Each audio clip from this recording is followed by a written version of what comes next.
there's a notification that'll come over my phone that'll say that I'm live on Facebook, so that way I know that both are going at the same time. It's going right now. I know, I'm waiting for the notification though. There you go. Yep, it's, see, I told you I have to wait for the notification. Hello, my name is Devana, and we're live tonight at the Genesee District Library for Yuletide Ghost Stories.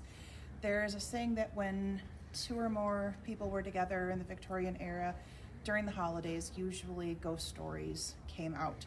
And we started this last year. It was a whole lot of fun. We asked for local authors from the area to send us their stories so that we could read, and did the same thing this year. And my good dear friend Kenya Coviak gave me not just one story, but 13. And it turned into this amazing book where all of these stories are just connected and they weave from one into the other. They're all short stories, but they're all part of like the same universe. And it's amazing hearing these stories from her and reading them. So what I'm going to do is read one of them of hers. This isn't even actually a book yet.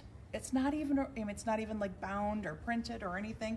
This is like as rough draft as it gets, but with Kenya, it's not even a rough draft. It's like perfection. It is a great story.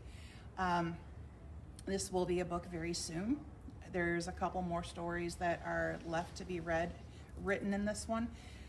I think I've chosen one of the best ones. I have a favorite. I will not be biased. I do have a favorite, but this one is more of like a winter solstice tale. It's the Ashen Life of Pearly Everlasting. Now, if you know anything about Kenya, Kenya's been writing for a very, very long time. And to get a winter solstice, Yuletide, spooky, sometimes just a little bit gory book out of Kenya is absolutely amazing. The stories and the threads they weave they're amazing. I cannot wait for you guys to be able to read this book when it all comes together. And I've been so blessed to be able to read these as the stories have unfolded. It is one of my deepest honors, and I'm so thankful that Kenya was inspired to use this Yuletide Ghost Stories to write. Like I said, we are in the Genesee District Library, and this is a great place. This is the Blanc branch, and there's a couple of branches that are open later during the week. This is one of them. We will be having our tea talks here starting in January in one of their meeting rooms. So I will get to the story shortly. Like I said, my name is Devana, and Witches Tea Flint. We have the witchesteaflint.com. We're on Etsy. We have our Instagram, and of course, Facebook and the TikTok. Again, thank you so much for joining me. And I'm going to get to reading this book for you. Like I said, this is chapter 1, and it's the Ashen Life of Pearly Everlasting. In the shadow of a hill, figures swayed. Two mourning women held each other like broken reeds. They pushed out their faded scarves like fringes from brown cotton. Tears dropped into the soft grass at their feet, though, expected, it never got easier. An older woman stood alone. Her soft voice rode the heavy air. The song she sang was old, older than her grandmother. It was so old that some of the words' meanings were no longer known, at least not known to any outside the woods. The translations wouldn't make sense if literal. She pulled her jacket tighter around her neck as she finished. The smell of lavender and rosemary wafted from her hands. The old book felt heavy in them. Closing it felt like a betrayal. Closing it meant the girl was gone. And it is to our mother we return this child. May the land know her and hold her until she shall rise again. Sleep now, our pearly everlasting, she sighed. 3 years ago. The small oak table held 3 cups. 4 chairs surrounded it. That table bore childish scratches in the shapes of flowers along its edges. Inked drawings of vines covered them with increasingly talented details.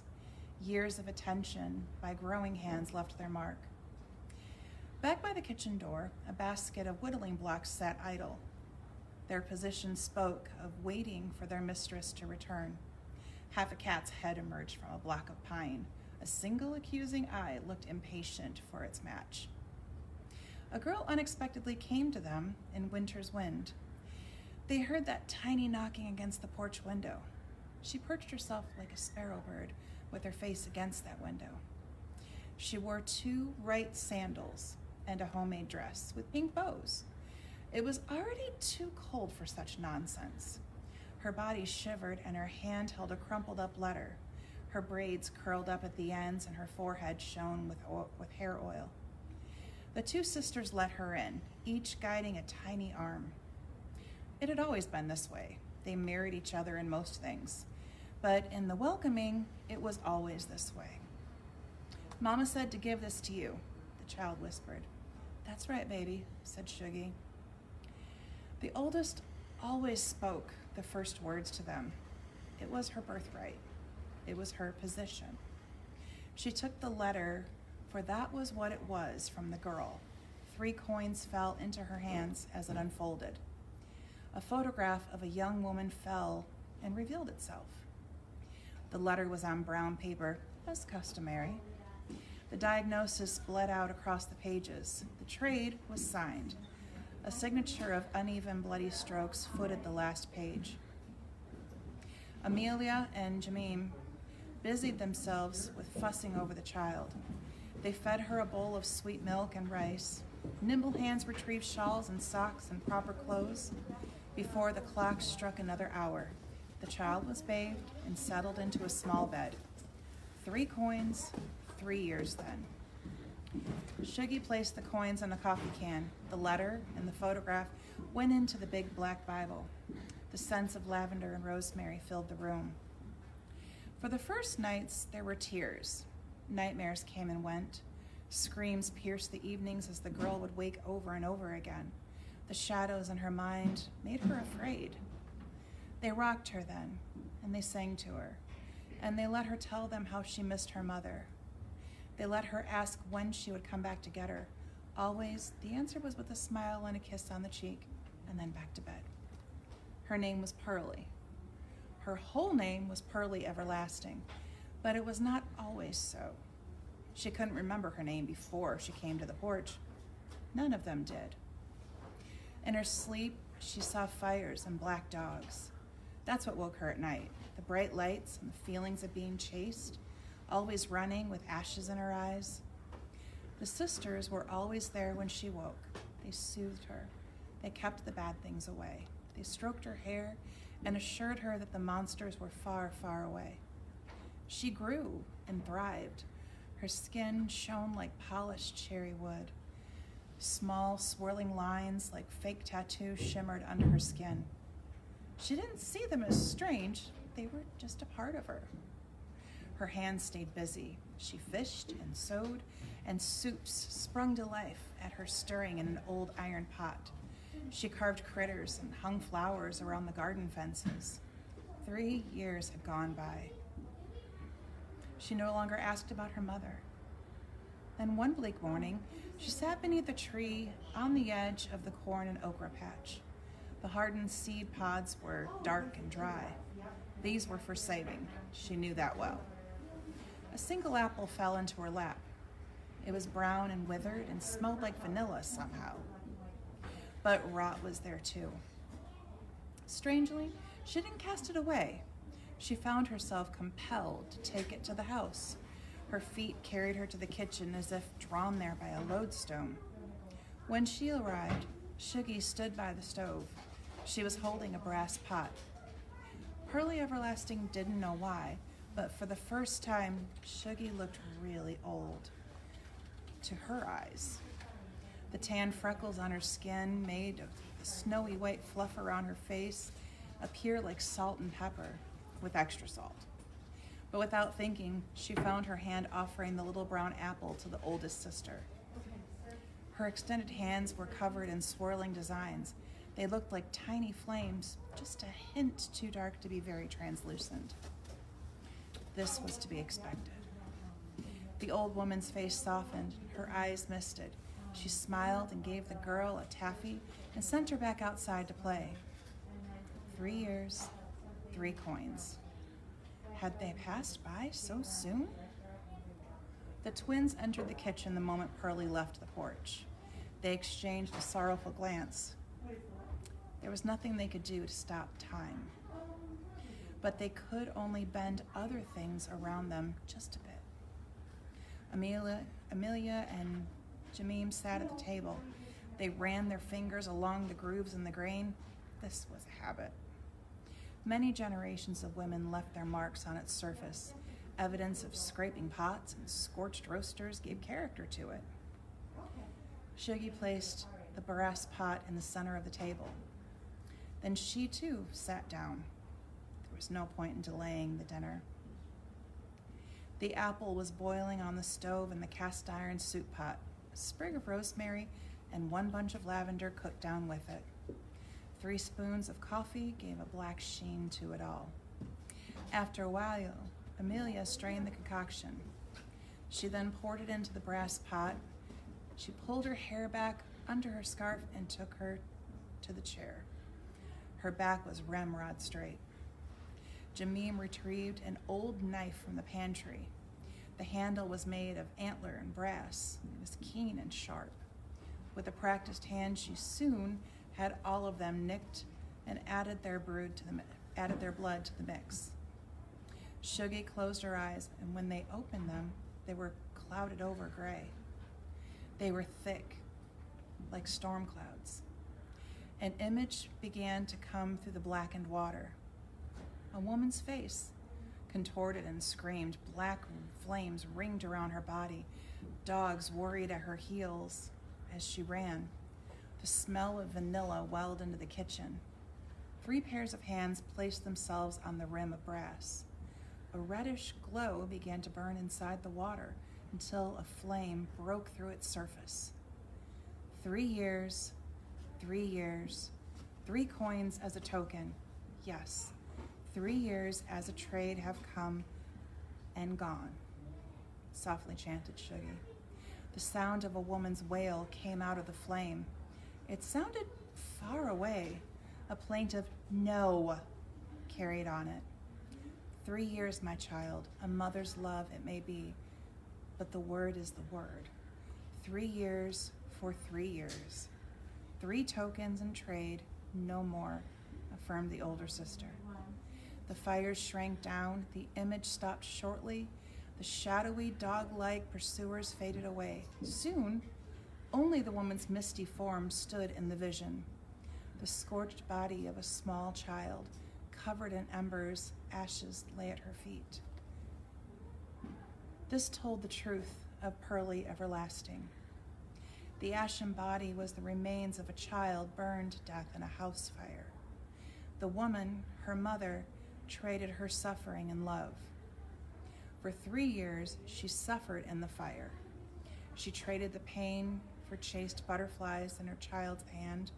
She endured bites on her legs to the gift of the feeling of snowflakes on her daughter's tongue. The sisters couldn't stop time, but they could change things a little bit. They could shift the suffering and sorrows, and in special cases, they could even redirect the fingers of death's grip to switch its squeezing grasp elsewhere. There would be an accounting for it. While they were allowed this shifting, they had to abide the rebalancing that came with it. For rearranging the fabric of life required the fates of those involved to be reworked. The woman would end her 3 years' time after the balance was settled. That was the way of it. She speculated she could endure that for the sake of her daughter. In exchange, Pearlie Everlasting stole 3 more ticks of the clock above ground. Jamim sloughed out the candle with the plate, and the smell of vanilla began to fade. All 3 sisters closed their eyes and sat in the quiet space for a long while. The girl came in that evening. She was all bounces and skips. Her cheeks were a bit paler, though, and she smelled of wood smoke. Amelia fed her crumbed cornbread and beans, combed her hair over dinner, and let her learn 3 new stitches for her scarf. She let her plan her new sled. The night Pearly Everlasting went to sleep the last time was winter solstice. It was the long night. She cooked dishes that evening with a bit of help. She was a big girl and could cook now, after all. When she was tired, Jamim sat next to her on the porch swing. The night air smelled like wood smoke and vanilla. The two other sisters sat on the porch as well. Amelia lit a gnarled old candle by the steps. It was brown and made of tallow. The glow was soft in the evening light. She then walked to the bottom step and poured a bowl on the ground. It held a single apple, some dry rice, rosemary, and lavender. "What's that, Auntie?" yawned Pearly. "A way of paying back for favors given to the earth, Pearly. They're like small creatures that live for only a while, and when winter comes, they suffer for a bit when it gets cold. A small bit of kindness can make a big difference in a shorter life. Those of us who live a bit longer than most should give it where we can, each according to how much they're able anyway. We take our life from the earth, and it is fit that we should offer it back when we can. In all things, we balance," she said. She slowly walked back up the stairs to retake her seat. Her steps were soft and swished against the floorboards. She lit her pipe and drew in the soft burn of rabbit tobacco. They all sat on the porch that night, and by the time he came to take his meal, Pearly Everlasting was deep in a dream. She never felt him lift her up in his arms and carry her into the woods. The ground snow was finer than dust, and a trail of ash followed his footsteps to clear a small patch of earth in the shadow of a hill. So that is The Ashen Life of Pearly Everlasting by Kenya Coviak. And this is a forthcoming book. As I said at the very beginning, there are 13 chapters so far. This is going to be an amazing book, and that's why it's on the laptop, because it's still in our Google Docs. It is such an amazing piece of work. Kenya has written a lot. She's been writing for the Detroit Pagan Examiner for as long as I know that I've known her. She has a podcast called My Magical Cottagecore Life, which is wherever you get podcasts. And then we have this book. It is going to be such a great piece of work. So thank you for joining me for these short stories tonight. We will do this every Monday until January 3rd, and we'll be right here at the Genesee District Library. We have books from Robbi Mori.